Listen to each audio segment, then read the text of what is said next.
Magandang gabi na pala. Magandang gabi po sa ating lahat. Tayo po ay tumayo at tayo po ay mag-aaral na ng salita ng ating Panginoon ngayon pong December 20, 2023. Talagang ilang araw na lamang at tapos na ang taong 2023. Ating basahin po ang Philemon. Isang chapter po yan. Okay, isa sa pinakamaigsing aklat sa New Testament.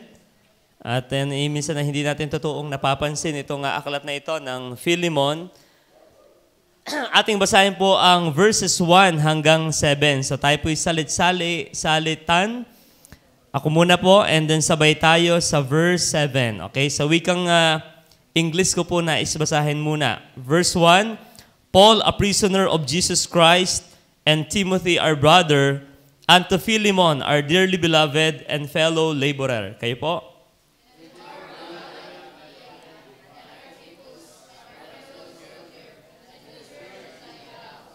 Grace to you and peace from God our Father and the Lord Jesus Christ.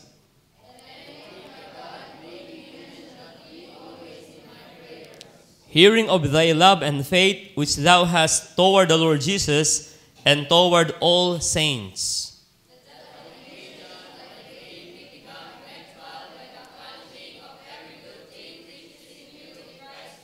Sabay-sabay po tayo sa verse 7. For we have great joy and consolation in thy love, because the bowels of the saints are refreshed by thee, brother. So tayo muna po ay manalangin. Heavenly Father, magandang gabi po. Purihin ka sa maghapong ito, Ama, na lumipas. Salamat po sa iyo pong ginawa sa aming mga buhay.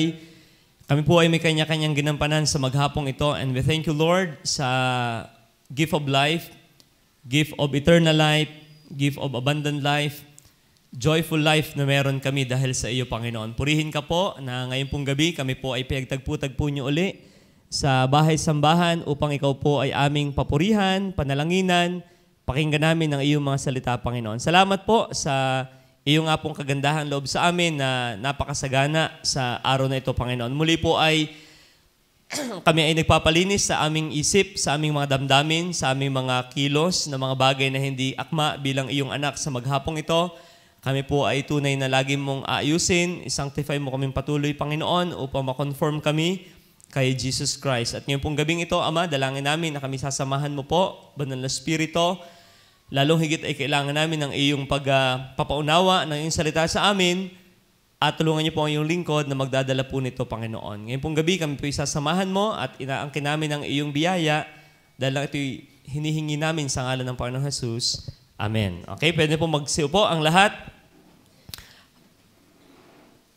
Ito pong aklat na ito ng Philemon ay isa sa pinakamadaling mabasa. Kung gusto nating makatapos sa isang book agad, sa isang pagbabasa, at meron tayong ma-accomplish bago tayo matulog, ay ito na. Ito ay hindi tatagal ng 5 minuto sa mabilis magbasa ang buong aklat. Kaya pag sabi, nakatapos ka na ng aklat ng Bible, oo naman. Wala pang 5 minutes. Yan ho'y ang Book of Philemon. Ang Book of Philemon po is a personal letter from Apostle Paul. Ito po ay isang personal na sulat ni Apostle Paul kay Philemon at kasi maigsi lang po yung kanyang libro sa New Testament. Okay? At parang very few, almost wala akong nakitang iba pang cross-reference halos ni Philemon, except sa book na ito. Iwan ko lang kung may makikita po kayo. Isa lang siya. Pero ito pong si Philemon, ayon po sa pag-aaral ng mga Bible student at mga Bible scholar, sabi po diyan, si Philemon ay isang wealthy Christian from Colossae. So, si Philemon ay hindi pala yan basta Christian. Ang kanyang status sa lipunan ay medyo wealthy. At makikita natin yan sa pagbabasa natin ng book na ito na siya ay may mga alipin. Si Philemon po ay isang wealthy Christian from Colossae. Apparently, during Paul's 3-year ministry in Ephesus, dun ito naligtas. Kasi si Pablo po ay sa Efeso nagtuturo ng salita ng Panginoon, AD 52 to 55. Nagturo siya dyan. And somewhere there, diyan nakakilala itong mayamang taong ito na nagngangalang Philemon at diyan po siya nakakilala sa ating Panginoon at naligtas. Maganda ang meaning ng Philemon na pangalan. Pwede niyo po ito ipangalan sa inyong anak, kung kayo magkakaanak. Philemon means affectionate. Affectionate man. Okay, pag sabing affectionate ay mapagmahal, Brother Romel. Okay, ito'y mapagmahal, affectionate. Okay, siya ay mabuti ang kalooban. Pag sabi ni nating Philemon, ang ibig sabihin po ng Philemon ay friendly. Yan. Tingnan niyo yung katabi kung ay Philemon o Philemon. Okay. Okay, Philemon. So, pag sabing Philemon, yan ay affectionate man, friendly. Okay. Kaya pag sabing Philomena, yan ay babaeng version ng Philemon. Okay? So, ang ating topic po kasi ngayong gabi is about yung nasa verse 7. Ang sabi ni Apostle Paul kay Philemon, "For we have great joy and consolation in your love, and because the bowels," yung bowels na hindi yung kung anong, yung sa LBM o loose bowels. Pag sabing bowels, to talk about the heart of the saints. Tingnan po ito, nakalagay, "are refreshed by thee, brother." Yan. Yan po yung ating pag-usapan. Philemon, the saints are refreshed by thee. Yan. Meron hong inumin na ang title ay refresh. Nakatingin na po ba kayo nun? Pagka mainit, masarap yung tinatawag nating makainom at nang ma-refresh. Ang computer ay kailangan ding i-refresh. Pagka maghapon tayo sa initan at gabukan, tayo naghihilamos para tayo ay ma-refresh. Ito pong si Philemon, alam niyo nakakatuwa siya. Siya yung tao na pagka naaalala na Pablo, siya po ay nare-refresh. Kung inyong maaalala po, ang Philemon na isa rin po sa prison letter ni Apostle Paul. Siya ay kasulukuyang nakakulong po sa tagpong ito. At nakakatuwa na in spite na siya nakakulong, pag naaalala niya si Philemon, siya ay nare-refresh. And by the way po, kung kayo hindi pa po nakakaras pumunta ng kulungan, minsan po kayo pumunta. At nang inyong maintindihan ang idea ng ano ba ang pakiramdam ng nasa loob ng kulungan. Ako po ay nakulong na din dyan sa provincial jail minsan.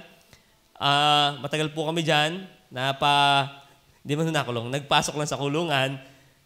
Ramdam nyo, ang hirap dong maging refresh pagka naroon ka. Pero si Pablo, kahit po siya nasa kulungan, pag naalala niya si Philemon, siya po ay nare-refresh. When we say refresh, to give rest. Okay? To give rest. Magbigay ng kapahingahan. Take rest. Pero mamaya nyo i-apply ito pag uwi.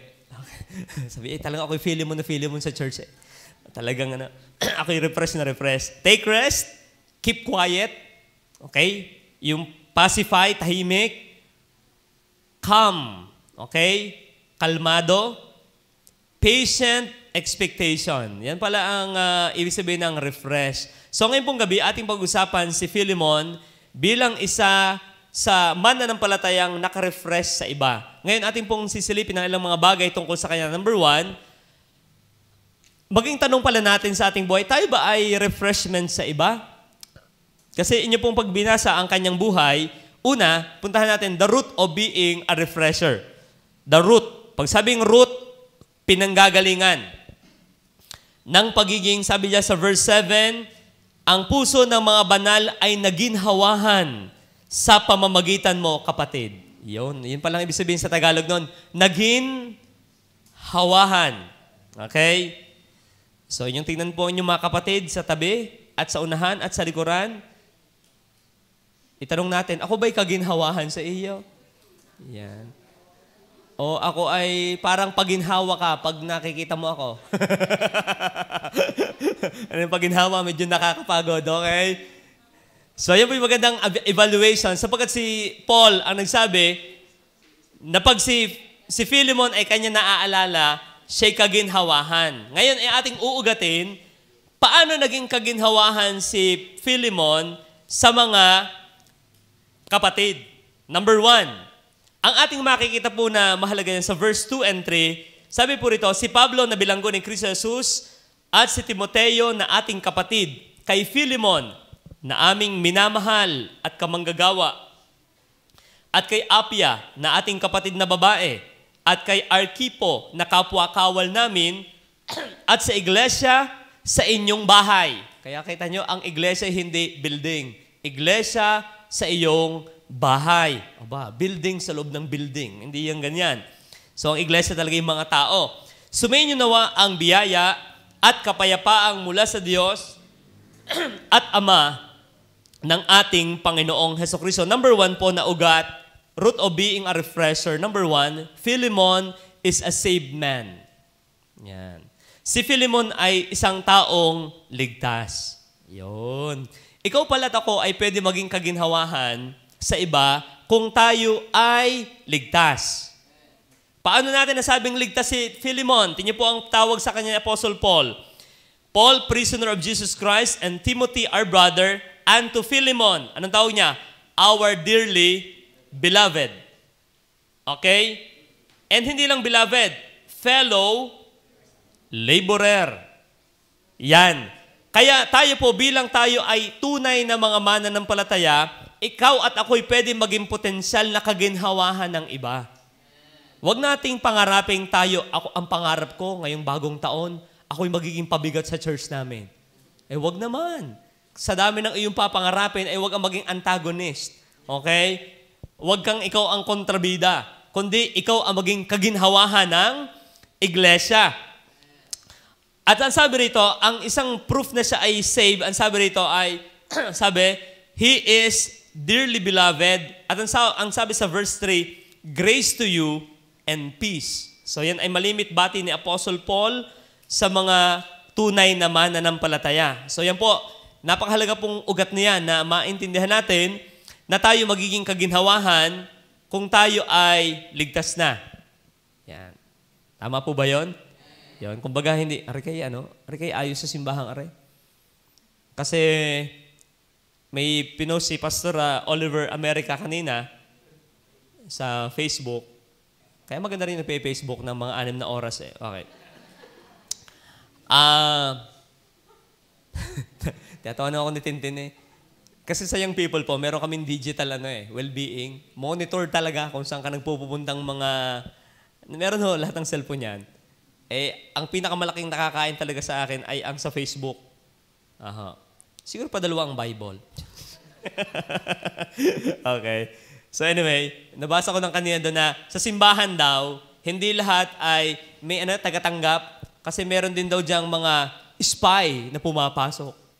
Mga ganon, yung espiya, pampadagdag lamang at panggulo. Hindi po magiging kaginhawahan pag hindi tunay na ligtas. Pero pag ikaw ay tunay na ligtas, ikaw ay dearly beloved, ikaw ay fellow laborer, ikaw ay nakaranas na ng grace and peace from God and our Father and the Lord Jesus Christ, ikaw ay kaginhawahan sa iglesyang ito. So number 1, the root of being a refresher, you are a saved man. Number 2, under po ng root ay, Philemon is a servant. Verse 1, Paul, a prisoner of Jesus Christ. Yung iba hiyang-hiyang masabing ako galing preso, si Pablo'y baligtad talaga. Tingnan, Paul, a prisoner of Jesus Christ. Kaya isa po yun sa struggle ng mga nakakalabas. At ipag-pray nyo po, meron tayong mga nakakalaya pala. Kaya nahihiya magpunta kasi pag nalamang ikaw ay galing bilangguan, tapos ikaw ay maraming tato, sabi mo, ako'y nakapatay na ng 5 eh. Baka ikaw ang pang-anim. Pero niya si Pablo, hindi siya nahihiya na siya'y nabilanggo. Tingnan ang kanyang title na ginagamit. Paul, a prisoner. Yung iba ay Henry, the attorney, the architect, the engineer, the doctor. Walang problema naman yan. Pero si Pablo, ang dami itong credential. Ang pinili niyang ilagay sa kanyang kabuntot ng pangalan, a prisoner of Jesus Christ. May makikita tayo dyan tinuturo. Pero punta tayo kay Philemon. Dearly beloved, ito po yung number 2, fellow laborer. Alam niyo ang ugat ng pagiging yung kaginhawahan itong si Philemon, tandaan niyo po, siya po'y mayaman, and yet siya ay mapaglingkod. Parang sa ating panahon, parang mahirap magpagdugsungin yun Pagka ikaw ay mayaman, ikaw ay pinaglilingkuran. Sa ating panahong ito ngayon, tama po ba yon? Pag mayaman ka, ikaw ang pinaglilingkuran. But this man, siya po isa sa pinakamayaman sa Colossae, sa lugar ng Colosas. And yet, ang title na ginamit ni Pablo mismo ay, ikaw ay aming minamahal at kamanggagawa. Nakakatuwa. Kaya isang araw dito, alam niyo kung sinong refresher sa simbahan? Yung yayaman. Yung mga yayaman dito, yung mga papayaman. Pero ramdam mo pa rin siya'y servant. Yan yung kaginhawahan sa iglesyang ito. Ikaw ay talagang, you will be a refresher. Like Philemon, ikaw ay yayaman o isang araw mayaman ka na, and yet, ikaw ay fellow laborer. Yung hindi, nung yumaman ano yung tambo? Ano yung map? What's that? Ang sarap ang balusin. Okay? Kasi nangyayari ba yan? Nangyayari yan. Ba't ako'y dyan may assign sa, ako'y pang choir lang. Hindi ako pwede magkuskus ng mga ulingin dyan sa likod. You know? Hagyan ako magpamanicure and pedicure. Pero si Philemon, kaya siya ay kaginhawahan sa iglesia ang kanyang kinabibilangan. Maging kay Pablo, kahit siya nakakulong, hindi siya nag-aalala kay Philemon. Why? Kasama ko ito dati. He is not only saved, he is serving God. Siya talaga is servant. Servant-hearted. Kaya even yung mga co-believers, tuwa kay Philemon. Nagiginhawahan. Kasi sa totoong buhay po, nagiging intimidating ang mayaman. Nakaka-intimidate kaya ang mayaman. Nakita na po ba kayo ng mayaman yung talagang very sophisticated? Yung parang untouchable? Nakikita kayo niyan. Yung talagang para mga, hindi malalapitan to Pero nakita naman tayo ng mayayaman na naghuhukay ng mga garden nila. Minsan minapuntahan kami gaya, akala mo yung katulong pero siya ang may-ari ng di ba? Meron tayong isang kapatiran ng ganyan. Pagdating mo sa kanilang bahay, anamoy siya tauhan. Pero wag ka, milyonarya. Pero, ang puntos po natin, si Philemon, ano yung root na bakit siya ay refresher, siya ay kaginhawahan, siya ay saved, siya ay servant. Kaya sa atin po, sa ating mga kapatiran, alam kong dito yung maraming yayaman Naaamoy ko na At yun bakit? Pangako ng Diyos, di ba? Ang kanyang pangako sa kanyang mga anak na nagtatapat, I will bless you. Therefore, we will expect na talagang meron ditong uunlad. Ito lang yung ating aalalayan, na pagka tayo umuunlad, tiyakin natin tayo kaginhawahan. Hindi yung naging tinika sa lalamunan ng pastor na, nalaban. Kung ayaw kong magbigay, babawiin ko yung baboy. Yung mga nagbigay ng baboy dito, meron din sa amin daw Okay? So sabihin tatay ko ayaw ko na magbigay ng baboy siya. Patay yan. Baka mabiging biik lahat yan. Pero ang puntos, ibig sabihin natin yung ganun yung wag tayong, yun ang iingatan natin. Kasi si Philemon, kaya si kaginhawahan, kahit po siya'y mayaman, he is a wealthy Christian, and yet fellow laborer. Ramdam ni Pablong, ito'y ka-level ko lang din. Yung hindi siya parang, oy boss. No. Siya ay lang din, fellow laborer. Amen po ba yan?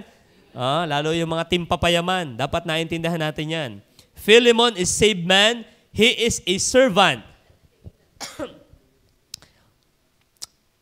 Verse 2 na ating makikita, ito po'y tinutukoy ang kanyang asawa na si Apia at ang kanyang anak ni si Arquipo. Anong tawag ni Pablo sa kanyang mga anak? Soldier. Ayan. Number 3, under ng root of being a refresher, si Philemon is a soldier of the Lord. Bakit natin nasabi? Naman ng kanyang anak at asawa, ay di itong we can deduce na itong si Philemon ay kawal din. Kapwa-kawal namin. Kaya aking inuunawa, kayo po yung nakita ng sundalong maarte. Ako po ay, nung kami bata-bata pa, ni na Mac S, ni na Jennifer, isa po sa ministry natin na yung Air Force ng Taisan. Dito may base rito ng Air Force. May mga nakasama ako dati dito doon. Pag kayo pumunta sa barracks ng mga sundalo, wala diyang paarte-arte. Talagang yan ang aming Bible study nakalubog sa lupa. Nakalubog po yung, okay lang siguro sabihin ko naman, nakalubog yun sa lupa ng kaunti para pag inatake doon, at least ay hindi naka-flat ang mga sundalo, nakalubog sila. Okay. Tapos ang Bible study doon ay walang schedule. Kasi baka mamanmanan tuwing ganong araw ay may napunta. So, nakababa ang Armalite. Alam nga, nagbabaybusari na kagayan sa amin. Pero nakita ko po, pagkasabing soldier, talagang yan walang keme-keme.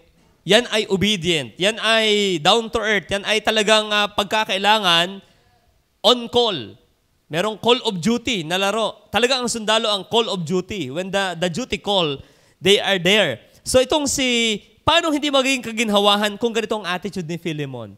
Siya ay soldier ng ating Panginoon. Kaya tingnan po, the root of being a repressor in the person of Philemon, siya ay saved, siya ay serving, siya ay servant, siya ay soldier ng ating Panginoon. Kaya aring taong, aray ka, igsi-igsi ng pagkalista sa kanyang buhay, pero talagang pagpapala siya. So ating puntahan naman yung number 1, yung root.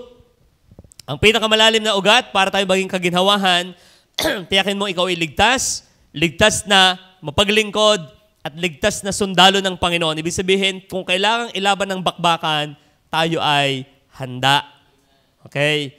Hindi naman ito nagputo ka na eh. Ay! Okay? Number 2, na ating sisilipin. Madali lang naman po ito. Number 2, the range. Range. Pag sabi natin range, the range of being refresher. Pag sabi natin range, extent, scope, or reach. Kaya minsan cellphone sasabihin ay, sorry, you cannot be reached. The number you have dialed is out of coverage area. Please try your call tomorrow. Okay? Pag sabi nating range, the extent, gaano yung saklaw, yan. Ating silipin, alam nyo, itong film yung nakakatuwa talaga eh. Kaigsi-igsing aklat. 25 verses. Pero pag inyong inaral ang buhay ni Philemon, yung impact pala ng kanyang buhay, kahit compact yung kwento niya, yung impact ay napakalawak. Alam niyo yun, yung minsan ikaramoy kaigsi-igsing kwento sa Biblia, pero pag ina-analyze mo yung buhay yung taong yon, yung pala'y ang lawak na naging maigsi lang yung kanyang papel na napasulat. Pero malawak yung naging papel niya, yung iba mo naman, laging napapel. Ano ka pang iwang? Okay. Pero ito, maiksi lang ang papel niya, yung lista ng kanyang buhay, pero inyong i-analyze ang range, yung naging saklaw ng kanyang pagiging kaginhawahan. Okay, number 1, tingnan kung sino yung naabot ng kanyang pagiging kaginhawahan. Una, he is a refresher of the man of God. Yan. Sabi dito sa verse 1, si Pablo, so si Pablo ang nagsasalita, nabilanggo ni Kristo Jesus at ni Timoteo na ating kapatid, kay Philemon na aming minamahal at kamanggagawa, kay Apia na ating kapatid na babae, at kay Arkipo na kapwa-kawal namin, at sa iglesia sa inyong bahay. Sumayin niyo nawa ang biyaya at kapayapaan mula sa Diyos na ating Ama at sa Panginoong Hesukristo. Look at the impact of Philemon to Paul's life. Verse 4, nagpapasalamat akong lagi sa aking Diyos na ikaw ay binabanggit ko sa aking mga panalangin. Parang ito yung verse ko yata kay Joyce ay dati na ako nanliligaw. I thank my God, making mention of thee always in my prayers. Okay, nagka-idea tuloy si Eric. Mamay isesend na kay sister. Philemon, verse 4. Kaya alam nyo na, ladies, pag may nagpadala niyan, yan naka-address talaga kay Philemon. Sa lalaki ha, naka-address. Okay. I thank my God, making mention of thee always in my prayers. Tingnan po, hearing of your love and faith, which thou hast toward the Lord Jesus and toward all His saints. Nakalagay doon sabi ni Paul, sa verse 7, for we have great joy and consolation in your love, sapagkat ako'y totoong nagalak at naaliw sa iyong pag-ibig. Alam niyo ito, number 1, na yung range ng kanyang pagiging kaginhawahan sa lingkod ng Diyos sa kanyang buhay. Si Philemon ay mayaman, siya ay active member ng church ng Colossus. Alam ko si Epaphras ang kanyang pastor. Pero si Paul ang nag-umpisa doon, nagtuturo sa kanila, nagme-mentor sa church ng Colossus. Pero anong ating makikita? Yung pagiging kaginhawahan niya ay hindi nakakulong lang sa kanyang local church, kundi ito'y nakaabot sa kanyang man of God na ginamit sa kanyang buhay. So ano pong ibig sabihin natin dito? Yung tanong na, ikaw ba ay pagpapala sa pastor natin? Ikaw ba ay pagpapala sa iyong pastor? Yan. Yan yung maganda, na dapat tayo ay maging Philemon din. Okay? Yung pagka ikaw ay pinagpe-pray, ang sabi rito, nagpapasalamat akong lagi sa aking Diyos na ikaw ibinabanggit ko sa aking mga panalangin. Sapagkat ako'y totoong nagagalak at naaaliw sa iyong pag-ibig. Abay, ako. Parang iba yata ang interpretation. Sapagkat ang mga puso ng mga banal ay naginhawahan sa pamagitan mo, kapatid. Verse 20. Oo, kapatid, magkaroon nawa ako ng katuwaan sa iyo sa Panginoon. Panariwain mo ang aking puso kay Kristo. Sabi ni Paul, refresh my heart. Yung bawel dyan ay my heart. Refresh my heart in the Lord. The range of being a refresher. Number 1, refresher of the man of God. Yun. Isa sa magandang evaluation natin sa taong ito ay ganito. Ako ba ay naging kaginhawahan sa pastor ko this year?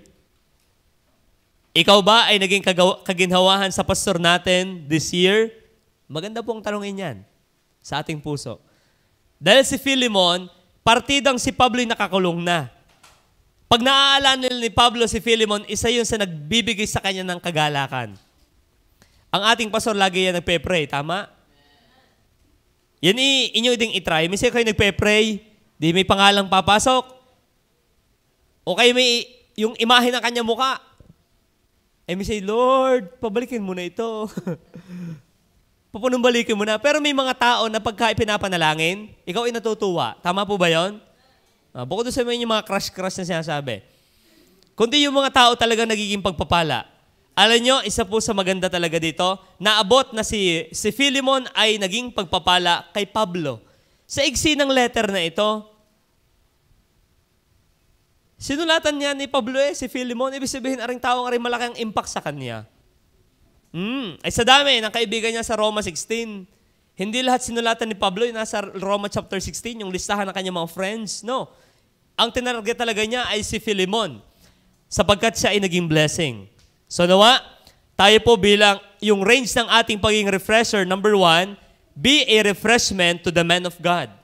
Okay? Dapat tayo refreshment to the man of God. Verse 21, ang sabi niya, kita'y sinulatan sa pagkakatiwala sa iyong pagtalima. Sa English, tingnan po, talaga si Paul ay very blessed kay Philemon. Ang sabi niya, having confidence in your obedience, I wrote unto thee. Ito yung, miski si pastor ay wala, yung gang may confidence siya sa'yo, yun yung maganda na marating natin, mga members. Hindi yung, ay, nandiyan na si pastor, kuhan tambo. Nandiyan na si pastor, behave. Hindi yun eh. Alam niyo si Pablo, partidang nakakulong. Anong access niya kay Philemon? Pero sabi niya, Philemon, I have confidence in you. Tayo po ba nasa ganun level na? Yun ang magandang level. Hindi yung, tama ng chismisan, nandiyan si pastor. Ano ngang nabasa mong verse? Kasi nandiyan na ang pastor. Biglang naging spiritual. Abay, di pa nalabas ang voice. Pag silip nagpe-pray pa po. Pero YouTube lang ng YouTube. You see? Dapat, tayo ay parang si Philemon na sabi ni Pablo, I have confidence in you. Yan. At yan una, refreshment dapat tayo sa man of God. So kung tayo ay, this year ay burden, sana this coming year tayo ay blessing. Kung tayo this year ay Philemon, nawa next year tayo ay Philemon. Okay, tayo ay refreshment to the saints. Bakit saints? Kasi included sa saints si Apostle Paul. At sa atin, included dyan ang ating tagapanguna. So yun po, number 1, the range, the scope, the reach of being a refresher. So dapat may naaabot yung ating pagiging blessing. Yung ikaw ay refreshment. Okay? So ang pastor natin na makakapagsabi niyan. Mahirap natin. Talaga ako'y blessing sa pastor ko. Talagang. Pag naalala ang pangalan ko, nadadami ang na yun, yung uban. Pagka naalala ang pangalan mo, ay, salamat sa kapatid na ito. Kagaanan na ng puso. Hindi yung pag wala ang pusa, di imik ni Pastor, pag wala daw ang pusa, kagulo ang daga. Dapat tayo yung dagang behave, yung ano yun sa Tom and Jerry, yung daga pa ang behave, okay? Number 2, na range na dapat naaabot, not only the men of God, but the saints of God. Tingnan po, verse 2. Nakalagay po diyan, si Philemon, sabi sa verse 2, at kay Apia, na ating kapatid na babae, at kay Arkipo na kapwa-kawal namin, take note of this, at sa iglesia sa inyong bahay. Okay? Kaya ito yung nabasa ko, ako talaga nawala ang paniniwalang ang iglesia ay building. Ang church ay hindi building. Tama? Bagaman tayo malimit, nagkakamali rin ng paggamit, atare sa church. Pero ang totoo, hindi ito ang church. We are the church. Ito ay church building. Tandaan niyo po yun, ha? Tayo ang church, the body of believer. Ngayon, tingnan po kung bakit natin nasabing si Philemon ay pagpapala. Gaano kalawak yung impact ng kanyang buhay? Siya ba ay malakas lang ang impact sa lingkod ng Panginoon? Hindi Hindi. Ang kanyang influence, yung kanyang circle na naaabot ng kanyang pagiging blessing ay hindi lang nagwakas sa men of God, but also to the people of God or to the saints of God. Look at verse 2. And to the church in your house. Ibig sabihin, itong si Philemon ay may malaking may malaking property. At nung panahon niya, welcome na welcome sa kanyang bahay ang church, ang mga kapwa mananam palataya. Yan. Sa inyo po bang bahay ay welcome ang mga kapatiran? Amen? Yan. Yun yung maganda. Yung tinalaki nga ni Brother Andrew last time. Mahal magpagawa ng bahay. Naku, huwag kayong pupunta sa bahay namin. Baka magulo. Si Philemon ay hindi ganon. Ginamit niya ang kanyang pagiging mayaman. Ginamit niya ang kanyang influence at ang kanyang property para i-accommodate ang church. Kasi nung unang panahon, wala namang mga church building na tulad natin ngayon. Alam niyo po ba yon? Wala. Ang kanilang church ay, pag nagtipon-tipon sila, kung saan abutin. Ganun po. Ngayon naman, tayo nga, talagang tayo ay magara ang ating, hindi tayo pinababayaan ng Diyos pagdating sa facilities. Tama po ba yon?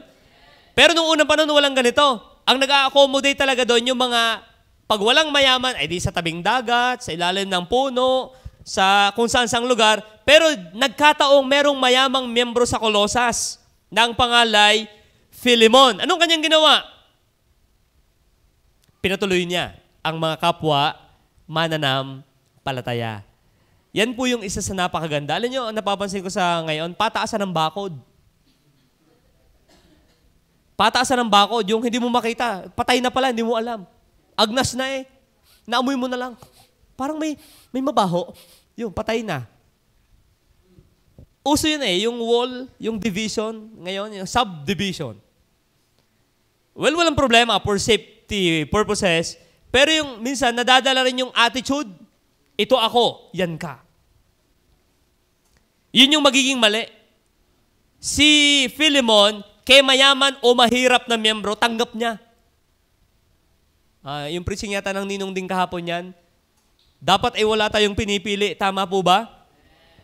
Dapat wala. Dahil si Philemon, bakit siya naging refreshment to the saints of God? Abay, wala naman nilagay na to the rich saints of God. Wala nakalagay na to the affluent saints of God. Walang sabing to the well-educated saints of God. Ang nakalagay, generic saints of God. Ibig sabihin, para tayo maging blessing, kaginhawahan sa iba, dapat tayo walang pili na pinakikisamahan sa church. Hindi yung, mahihirap naman yan. Taga-ano yan squatter. Dito tayo sa mga taga-subdivided. Dito tayo sa mga may kadugsong ang pangalan. DD, PhD, MD, DPWH, St. Peter, okay. Hindi, dapat, nyo, kaya, basahin yung kanyang, yung account niya sa verse 5. Ang sabi rin hearing of your love and faith. Sa pagkabalita, alam nyo, ito yung magandang chismis, ito yung magandang mabalita. Tingnan, anong nabalitaan ni Pablo? Anong namarites ni Pablo kay Philemon? Sa pagkabalita ko ng iyong pag-ibig at pananampalataya mo sa Panginoong Hesus at sa lahat ng mga banal, upang ang pakikipagkaisa ng iyong pananampalataya ay maging mabisa sa pagkaalam ng bawat mabuting bagay na nasa sa iyo sa kay Kristo.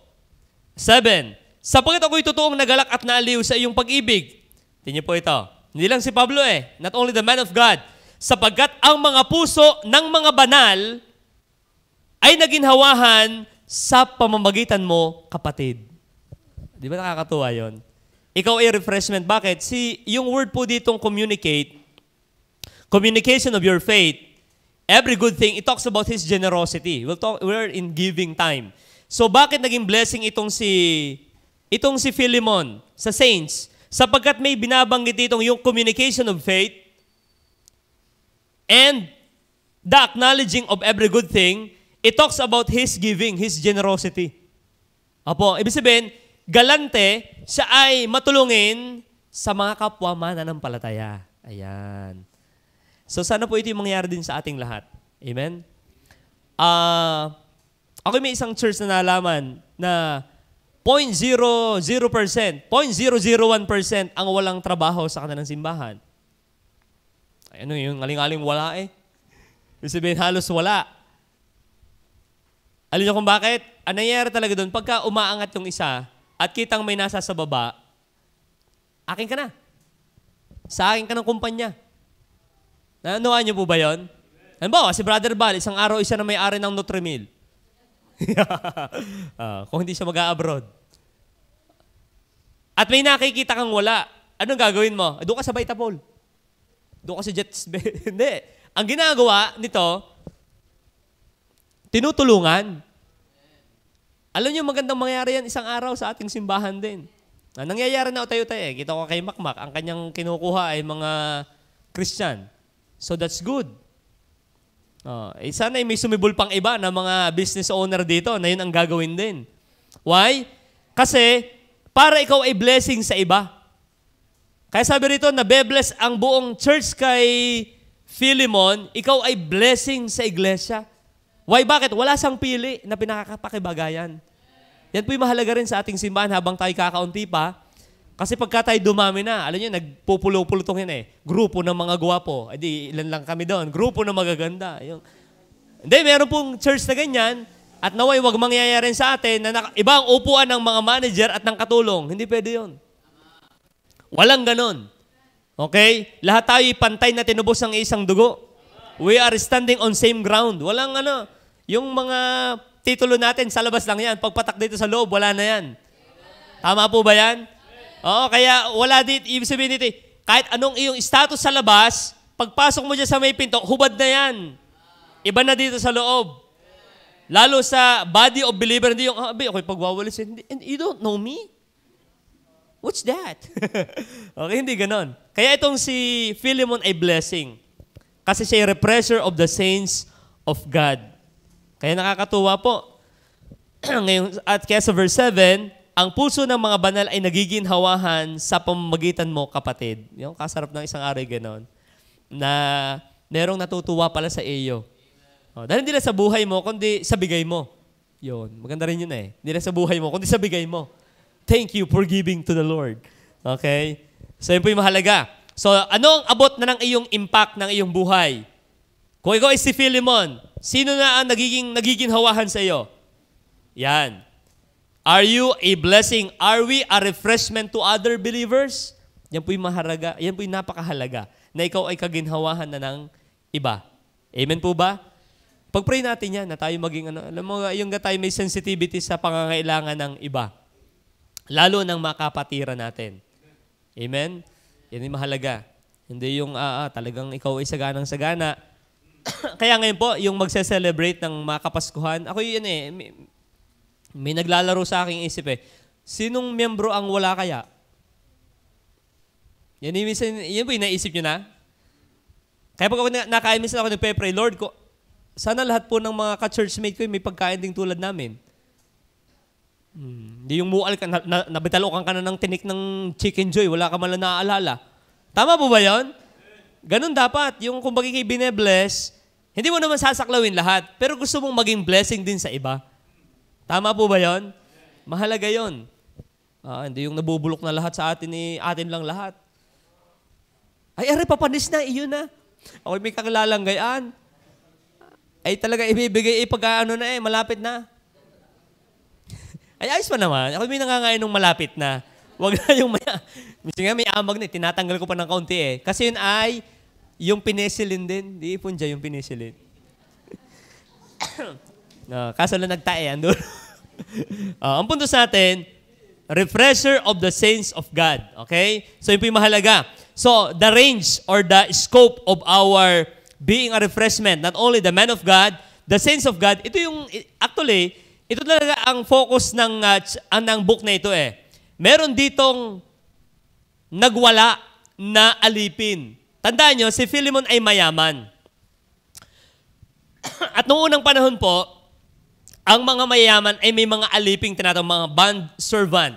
Okay? Isa sa bond servant ni Philemon ay nagnakaw. Dahil mabait yung amo, minsan yan naman problema pagka mabait ka naman, may naabuso. So itong si Philemon, palibas ay Kristiyano, mabuting amo, meron siyang isang tauhan na nagnakaw at nung makapagnakaw, tumakas. Yan po ay pangalan ng sikat na barong. Okay? Onesimus. Onesimus. Okay? Ngayon, itong si Onesimus ay tumakas kay Philemon, Colosas. Pagtakas niya, ito na ang problema. Nasugagaan naman niya si Pablo. Sa kulungan, siguro nahuli. Nahuli naman itong si Onesimus. Takas ka pa sa Kristiyano. Nasugagaan mo yung mentor. Takas ka pa kay Pagpunta doon, naligtas itong si Onesimus. Okay? Ang ibig sabihin ng Onesimus ay profitable, kapaki-pakinabang. Okay? Ngayon, sumulat si Paul, matapos niyang ipakita yung kanyang appreciation kay Philemon, pumunta siya sa kanyang apila. Kasi noong unang panahon po, kung alam niyo ang Roman time, pag ang isang slave, titurani, ay tumakas, ang kapalit niya na death penalty. Isang mortal na kasalanan na ikaw ay alipin, ikaw ay tatakas, nagnakaw ka pa bago ka tumakas. Dalawa nagnakaw na at tumakas pa. So, dalawa ang kanyang kasalanan. Sa mata ng batas ng Roma, kung si Philemon ay iimik na patayin yan, legal yon na kanyang gawin. Ngayon, ang problema ay ganito. Nakulong si Onesimus, nakatagpo si Pablo sa kulungan, naligtas. Anong iyong gagawin sa ganyang tagpo? Yung gumawa sa iyo ng masama,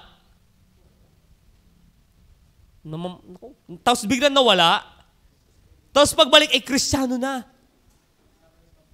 Kasama pa ng iyong minamahal na pastor. Ba't nandun yung scammer na yan? Katabi.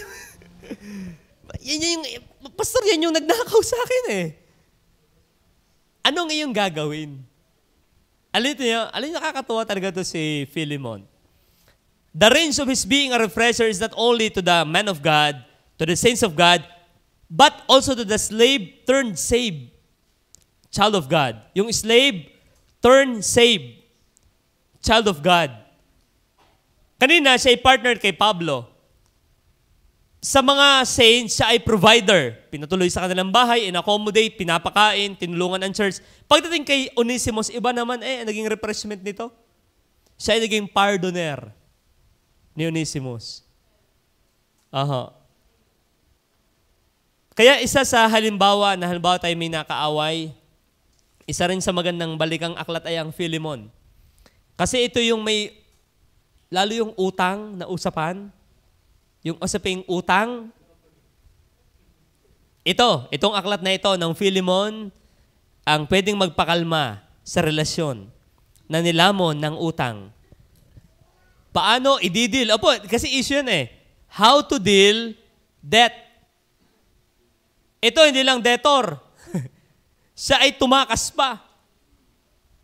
Kaya tingnan po, ang sabi ni Pablo sa kanya,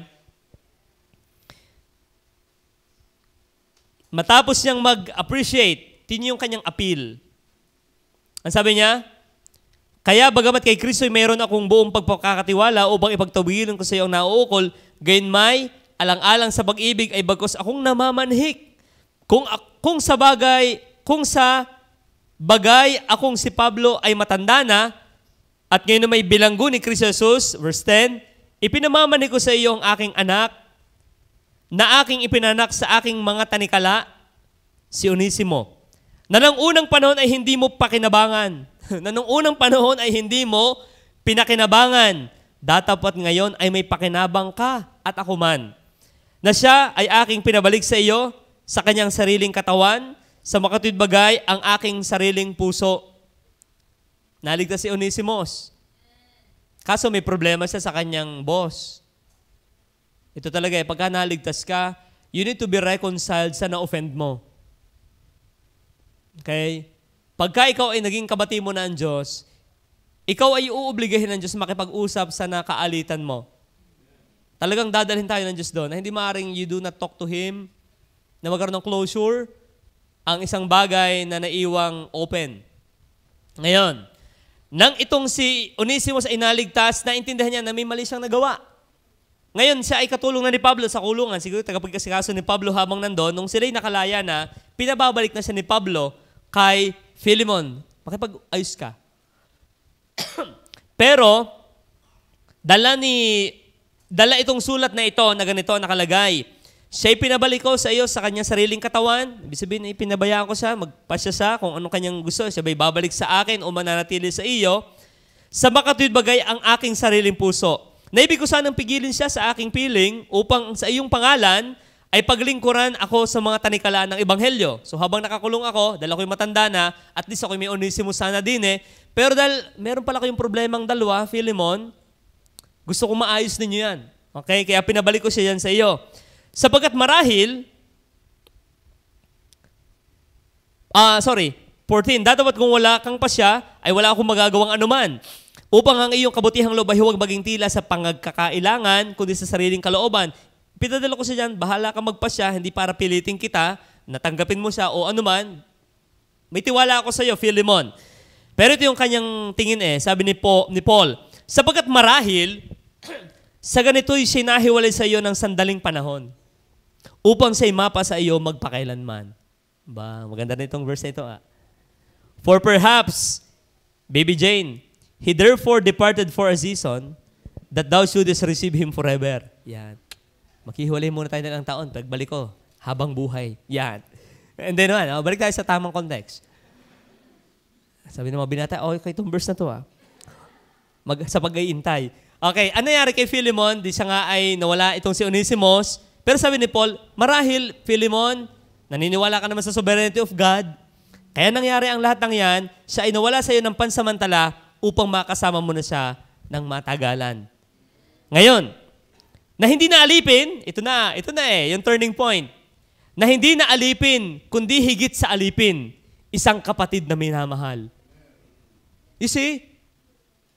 Yung impact ni Philemon ay malalim. Yung kanyang pagiging refresher, hindi lang doon sa matino niyang kasama, na si Pablo, sa mga kapatirang okay ang treatment sa kanya, maging doon sa taong gumawa sa kanya ng masama. Ay okay pa rin. Siya ay naging kaginhawahan pa rin. Alam niyo, mabigat ang maging Kristiyano talaga Hindi mabigat dahil ang natural man ay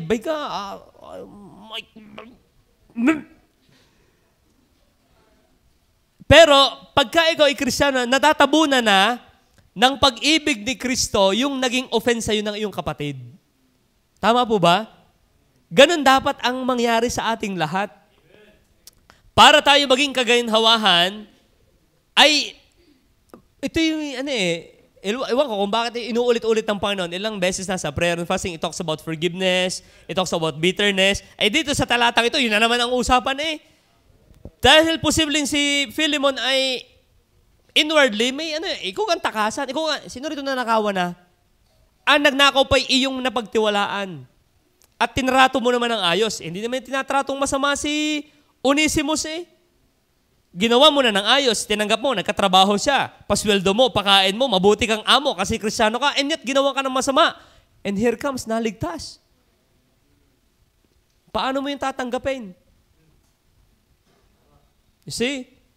Pero ang galing ng takbo ng verse, ang sabi rito, hindi na alipin, kundi higit sa alipin, isang kapatid na minamahal. Ito ang mabigat dito lalong-lalo na sa akin. Kaya si Philemon hindi makahindi. Alam niyo kung bakit? Natatakluban ni Pablo si Onesimus. Aray, picture din ng Panginoon Jesus sa atin. Kaya tayo tanggap na ng Ama alang-alang kay Jesus Christ. Bagaman yun ay ibang application nito. Pero may makikita tayo ditong resemblance ng ganun Ang sabi, ngunit gaano pa kaya sa iyo na siya'y minamahal mo maging sa laman at gayon din sa Panginoon. Kung ako nga'y inaari mong kasama, ay tanggapin mo siya na tila ako rin. Ay paano mo katatanggan si Pablo? Philemon, si Onesimus, yung iyong runaway slave, and magnanakaw, naligtas na. I can assure you, ligtas na to. Na inaalagaan niya ako sa bilangguan. Ngayon, babalik siya dyan. Tanggapin mo siya bilang parang ako.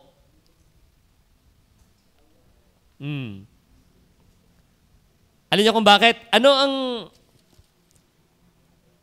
ang sabi rito ni Paul,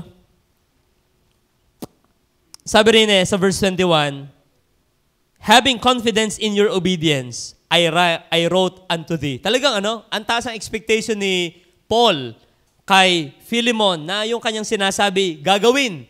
At sabi pa nga niya, higit pa sa aking sinabi sa iyo. Tingnan po, ating sundan yung sinasabi niya. Verse 20, ngunit kung siya'y nagkasala sa iyo ng anuman, o may utang sa iyong anuman. Ang sabi niya, ay ibilang mo sa akin. Sabi ni Paul, I assured you, ako ang magbabayad kung may utangin sa iyo. Yun laang, mahirap pala ito. Mamamayad si Pablo. Ang sabi niya, akong si Pablo na sumusulat nito ay ng aking sariling kamay ay siyang magbabayad sa iyo. Hindi sa sinasabi ko sa iyo na ikaw ay may utang pa sa akin. Oo kapatid, magkaroon nawa ako ng katuwaan sa iyo sa Panginoon. Paniriwain mo ang aking puso kay Kristo. Kita'y sinulatan sa pagkakatiwala sa iyong pagtalima. Palibhasay, ito na tingnan po ito. Bakit natin nasabing ang kanyang range ay hanggang doon sa vagabond, yung sa pasaway na yon, na si Onesimus. Ang sabi niya, palibhasay aking nalalaman na gagawin mo ang higit pa kaysa aking sinasabi. Pambihira. Itong si Philemon na ito. Ang range ng kanyang pagiging refresher kay Paul ay talagang ang lalim. Hindi ka lang kaginhawahan sa akin, hindi ka lang kaginhawahan sa church, ikaw ikaginhawahan sa naging pasaway na naligtas at ngayon ay nanunumbalik. At ang sabi niya, higit sa sinasabi ko pa ang gagawin mo sa kanya. Kung ano yon, marahil ay isa po sa kasi sa pwedeng mangyari, ang isang alipin ay gawing laya. At nasa sa amo yan, na ikaw ay idideklara na you are free. Ikaw ay free man. Para sa atin, nung tayo sa Filipino, sa sibig at kultura, diga, may aliping namamahay, aliping sagigilid, timawa, di ba? May maharlika, dato puti. Okay? So, ito ay mababago yung kanyang status. Okay? Pero ang puntos po natin, tingnan, pag talagang tayo ay refresher, even sa ating naging enemy, tayo ay magiging pagpapala.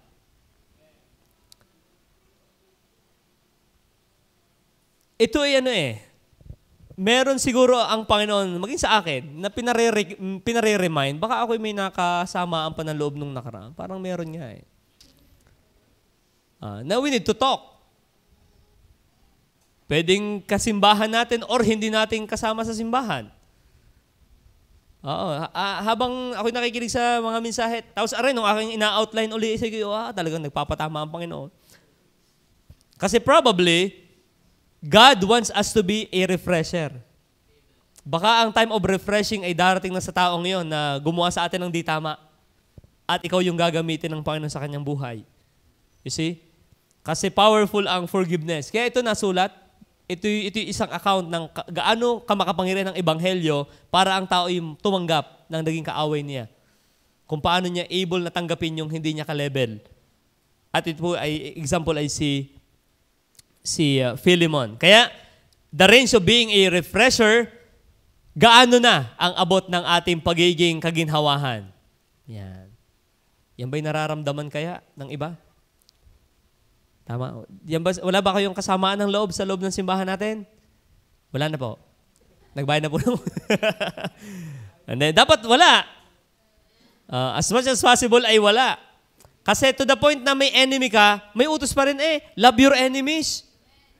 Sabi siya sa salita kahapon, si Pastor De La Peña yata, love your enemies. Ba't ako daan dito sa prayer and fasting? Kasi sabi ng Bible, love your enemies. Okay. At kahit ang asawa mo ay enemy mo, you need to love your enemies. Grabe naman yan. Lalo na kung hindi mo enemy yan. Amen? So, yan po'y napakahalaga. Kasi si Onesimus ay sample ng naka-offend kay Philemon. And yet, nako-cover ng pag-ibig ni Kristo ang naging pagsalangsang ng kapatid na ito. Mabigat yon. Pero yun ang nasa Biblia. Yun yung nasa Biblia. Opo, ibig sabihin ay malalim yun. Madali yung basahin, pero yun ay dapat ginagawa. At pero, ito po, punta tayo sa huli. The reward of being a refresher. Ito naman yung reward. Una, na reward, recorded. Recorded. Sa iksi na Inyong tingnan sa inyong Bible. Sabi mo saglit na saglit ng basahin. Are, kaya kong basahin ng ilang minuto lang Wala pa sigurong 5 minutes, tapos na. Huwag lang yung mabagal na pagbabasa. Yung rapid reading, tapos natin to. Pero ano nakakatuwa? Ano ang reward of being a refresher? O ikaw ay kaginhawahan. Number 1, recorded. Recorded. Ano yung siya recorded? Yan, natala. Nakatala. Yan palang ating ginagawa ay itinatala talaga ng Panginoon. 15:58 ng Korinto, di ba sabi? Ano sabi ng Biblia? Your labor is not in vain in the Lord. Lahat ng ating ginagawa will be rewarded by God someday. Bagaman itong kay Philemon lang, pinakikita ng Panginoon na kahit maigsi yan, isa lang maigsing aklat, napakaliit na, napakaigsing aklat nito. Pero ibig sabihin, ang Diyos talaga, ninonotice niya ang kanyang mga anak na kaginhawahan sa kanyang lingkod, sa kanyang mga iniligtas, at saka doon sa mga pasaway na naligtas na din. Amen? So, wag po tayong mananawa. Hindi lang nakarecord kay Desa ang ating giving. Hindi lang nakarecord sa mga picture. Okay, magbibigay muna ako. Ready? Get set, click. Yan. Okay ba? Ang kuha ko? Okay? Okay, ulit. Mukhang nakangiwi ka nung nagbigay. Ngiti. Yan. Okay? Recorded. Pero, ang nakakatuwa, ang Diyos ang nagno-notice talaga ng lahat. Amen? So, hindi man tayo tulad ni Philemon na merong aklat ni Lina sa Biblia. Ang sulat kay Lina. Pero, malinaw sa paningin ng Diyos ang inyong ginagawa. Wala man ang aklat ni Turing. Pero kita ng Panginoon po yan. Aklat ni Jake Simon. Miski wala, may Simon Pedro May Peter na pero wala. Ibig sabihin, lahat ng ating ginagawa, those are recorded by God. Kaya nakakatuwa na gumawa. Kasi, akalain ba ni Philemon, alam kaya ni Philemon nakasulat ang kanyang Bible? hindi na iintindihan ito. Pero, isa sa ginawa ng Diyos na reward, napalista ang account na ito ng kanyang buhay. Para yung babae naghandog sa ating Panginoon na tuwing ibabahagi ang salita ng Diyos, may time na siya nababanggit at yan, nabanggit na naman. You see, it is recorded. Number 2, the reward of being a refresher, not only recorded, may Book of Philemon, tayong nababasa. Letter B, replicated. Replicate. When we say replicate, another yan ay synonym ng duplicate. Ay hubay may duplicate na susi? Pag sabing duplicate, may kagaya. Alam niyo po, pag inyong binasa ang Philemon 1, kasi isa lang naman chapter ito may binanggit diyan na kasama si Philemon. Ito, nakakatuwa. May binanggit po diyang tatlo na persona. Si Philemon, verse 1. Verse 2, binanggit ang kanyang beloved na si Apia at ang kanilang anak na si Archipo. Anong ibig sabihin niyan, Brother Henry? Mag-anak. Alam niyo isang reward pagka ikaw ay refresher? Yung iyong ugaling yan ay pwedeng ma-replicate ng iyong asawa at ng iyong anak. At sabi po ni John sa 3 John, chapter 4, kasi yan, ito is napakasarap ding basahin. Nako, pagka gusto niyo makatapos ng isang book sa isang upuan, ito din. 3 John, lalabing 5 verse yan. 3 John verse 4, anong sabi ni John? Wala nang dakilang kagalakan sa ganang akin, na gaya nito. Ano yung kanyang kagalakan? Na marinig ng aking mga anak ay nagsisilakad sa katotohanan. I have no greater joy than to hear that my children walk in truth. Alam niyo, kung ito i-apply natin kay Philemon, yung application, bagaman yan ay ibang pag-uusapan dyan, yung application nito, ano yung naging reward kay Philemon? Ng kanyang pagiging kaginhawahan sa iba. Alam niyo, hindi natin siya lang. Pagka ikaw ay nanay na giver, hindi po inyong tatandaan, ang mga anak niyo nakatingin sa inyo. Pagka ikaw ay isang tatay na giver, ang inyong mga anak ay nakatingin sa inyo. Ang inyong asawa ay nakatingin sa inyo.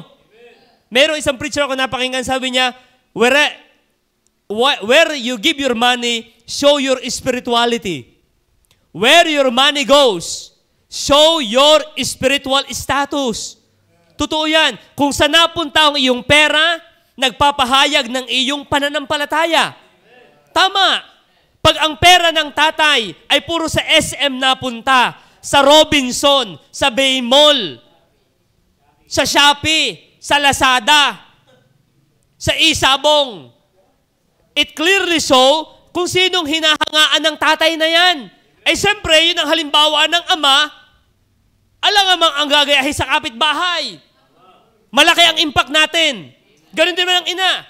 Abay, kita na laki. Lahat na ng motor ay nagdatingan. May Enduro, may Ducati, at lahat ay puro Shopee. Tapos nung nag-o-offering, kitang hindi natindig. Walang hugot Fernando. Ang ina. Ano ang naubos na ho ng Shopee at Lazada? Ay, hindi ho masamayan ha, kasi nakakamura diyan. But be sure, when you spend money, it show your spirituality. Okay? How you spend your money, show your spirituality. Hindi pwedeng i-divorce ang money and spirituality. Hindi. Ang paggasta mo ng pera, magpapakita ang karnal ka o spiritual. Yes. Hindi kakarnalan ang pera. Kung paano mo yung ginagasta, dyan lalabas kung spiritual or karnal ka. Okay? So, hindi po kakarnalan ang magkapera. Ay, ibigay nyo sa akin.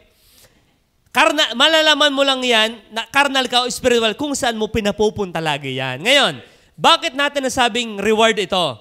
Abay, nakakatuwa na kung tayo tatanda. Para sabi ni John sa kanyang mga anak, there's no greater joy than to see my children walking in the truth. Eh, di ano gang ating legacy iiwanan? Pagka tayo namatay na, ano gang gusto natin mangyari sa ating anak? I have no greater joy than si Amber ay sumunod sa yapak ng kanyang tatay. Kung ako'y mauna sa aking asawa at ako'y mamatay bigla, I have no greater joy na malaman ko na siya nagpapatuloy pa rin sa ginagawa sa Panginoon. Ano bang ating hahangadin pa? That should be our greatest joy. Na yung ating legasiya ng pananampalataya ay maipasa sa ating anak, asawa, mga apo. Ano ba bang ating hahanapin? Yun. The superlative legacy that we can live on this planet ay yung pananampalataya ay namana nila. Ay paano mamamana? Ay kita sa iyo eh. Mahirap ipamana ang hindi nakikita sa iyo. Bakit si Philemon ay naging blessing? At nabanggit sa Biblia pati ang kanyang asawa at anak. Kasi na-replicate. Hindi ako lang ang magaling. Ako lang ang giver. Ang asawa ko hindi. Ang anak ko hindi. Eh hindi maganda yan. There is no success without successor. Sabi ng mga pastor na totoo yan. Walang tagumpay na walang tagapagmana. Ibig sabihin, hindi ka matagumpay pagka nag-iisa ka lang. Dapat nagre-replicate ka. Okay? Kaya si Philemon, ang reward po sa kanyang buhay, recorded ang kanyang ginawa, replicated ito ng kanyang pamilya. At I believe, nakakahawa pa rin sa atin ito ngayon. Kung nabuklat ang kanyang buhay, it will replicate in our life.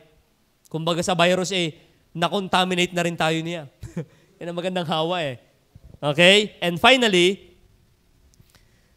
at totoo po yan, tayo ay we influence. Tayo nakaka-impluensya. At ang isa sa pinakamalaki, ang impluensya natin sa ating pamilya. Kaya sana, piliin nating maging magandang impluensya sa kanila. Lalo sa matter of being blessing, pagiging giver sa church. Kaya miski tayo wala na, tuloy-tuloy lang. Ibig sabihin, yung ating nasimulan ay hindi tayo natatakot na, baka nawala. Bakit? Ikaw ay secret disciple. Hindi alam na, nagbibigay ka ang daddy mo ng buhay pa? Ewan. Pero marami yung pinamimili lagi Okay. Nako po. At tas bangkarote sa langit. Logi tayo dyan. Okay?